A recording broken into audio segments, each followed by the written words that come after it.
महाराष्ट्र की राजनीति ने एक बार फिर करवट ली है। एनसीपी प्रमुख शरद पवार के भतीजे और महाराष्ट्र के कद्दावर नेता अजीत पवार शिवसेना बीजेपी सरकार में शामिल हो गए हैं। अजीत पवार ने उप मुख्यमंत्री पद की शपथ ली है।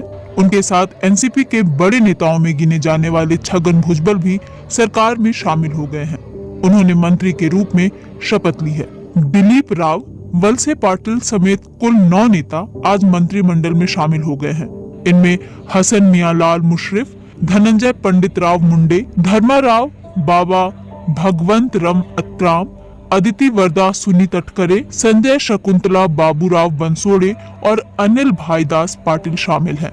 ये नेता अब एनडीए सरकार का हिस्सा बन गए हैं और प्रदेश की मौजूदा बीजेपी शिवसेना यानी एकनाथ शिंदे गुट को समर्थन दे रहे हैं।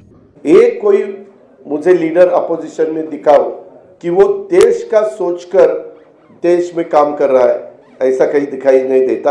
और इतना बड़ा पॉपुलेशन होते हुए हमें सबको ऐसा लगा कि नरेंद्र मोदी साहब के नेतृत्व में ही लोकसभा हो या आगे वाले चुनाव हो, वो सहयोगी पार्टी के नाते, जैसे हम इससे पहले कांग्रेस के साथ जाते थे, तो बीच में हमने शिवसेना के साथ हम 2.5 साल गए, वैसे अभी आगे विधानसभा हो, लोकसभा हो, लोकल बॉडीज का तो चुनाव वहाँ के डिस्ट्रिक्ट के हमारे कार्यकर्ता सोचेंगे, वहाँ के लीडर सोचेंगे कि क्या करना चाहिए क्या नहीं करना चाहिए।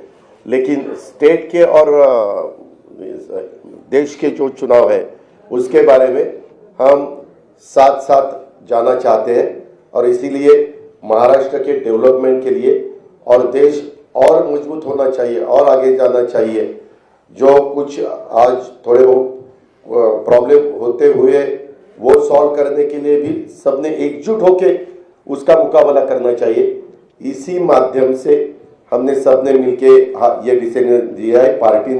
पार्टी के नाते हमने ये डिसीजन लिया है और ये होते हुए पूरे विधायक हमारे साथ है। ये डबल इंजन वाला सरकार मोदी जी के नेतृत्व में चल रहा था, इसको भी ट्रिपल इंजन मिल गया है। ये पूरे ट्रेन की गति से भागेगा।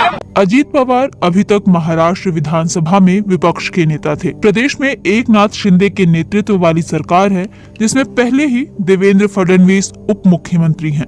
राजभवन में इस मौके पर आयोजित एक विशेष कार्यक्रम में अजीत अनंत राव पवार समेत अन्य नेताओं ने मंत्री पद की शपथ ली। इससे पहले महाराष्ट्र सरकार में मंत्री सुधीर मुनगंटीवार ने दावा किया कि 40 से अधिक विधायक सरकार को अपना समर्थन दे रहे हैं।